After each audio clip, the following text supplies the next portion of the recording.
Regardless of the place they take in the line of succession, members of the firm are closely watched by the media and royal fans as they grow up in the unique spotlight of being born into a ruling family. Over the course of the modern monarchy, the concept of the heir and the spare has dominated Queen Elizabeth II and Princess Margaret, Prince William, and Prince Harry. But most notably when the spare was brought into rule when Edward VIII abdicated after less than a year on the throne, leaving his brother George VI to take over. The spare's trademark, or siblings of those directly in line for the throne, have often found it difficult to navigate their position in the family, one that usually brings about extreme levels of fame, but with a potential end goal that rarely becomes reality. Heather Cox, co-author of The Heir Affair and The Royal We, said, "They re famous from birth, whether they want it or not.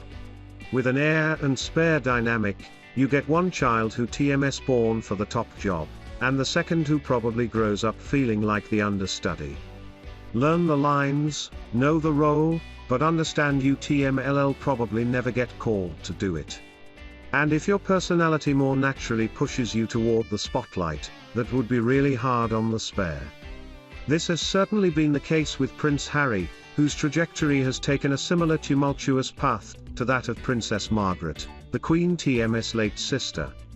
Princess Margaret, the last spare before Prince Harry, was known for her hell-raising manner and a performative streak that was in complete contrast to her more serious and duty-bound sister. Royal historian and author Leslie Carroll said, "Margaret often reminded her older sister that she would be better at being queen because she was the one who had the outgoing personality, and was a natural-born leader." Elizabeth didn't necessarily disagree with Margaret but kept reminding her that the succession didn't work that way.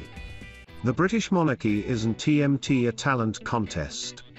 When the Queen barred her sister from marrying Peter Townsend, it had permanent consequences for Princess Margaret, according to royal commentator Penny Junor.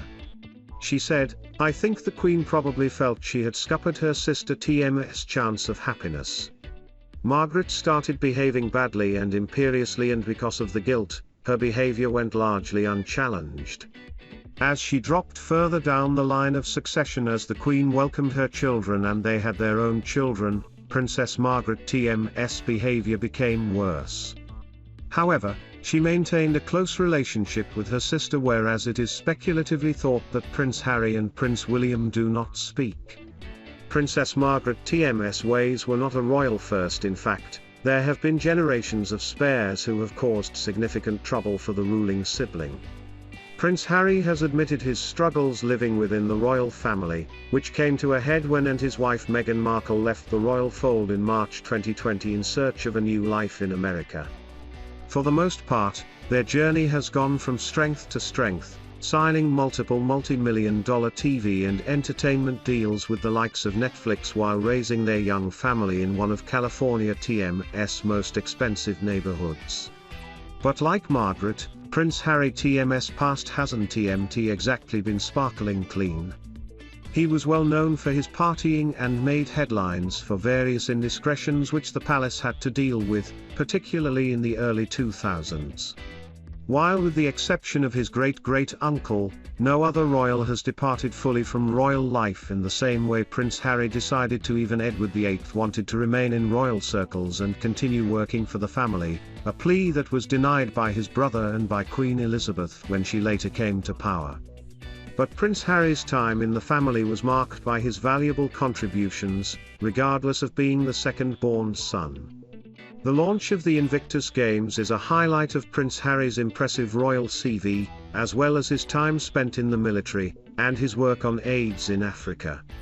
Although their situations were somewhat different, unlike Princess Margaret, Harry was able to overcome the noise, distractions, and detractors to marry the person he loved. Leslie Carroll said, "And that's the way to be a successful spare." So, perhaps Prince Harry's mother Princess Diana was right. Only when Harry is a lot older will he realize how lucky he is not to have been the eldest.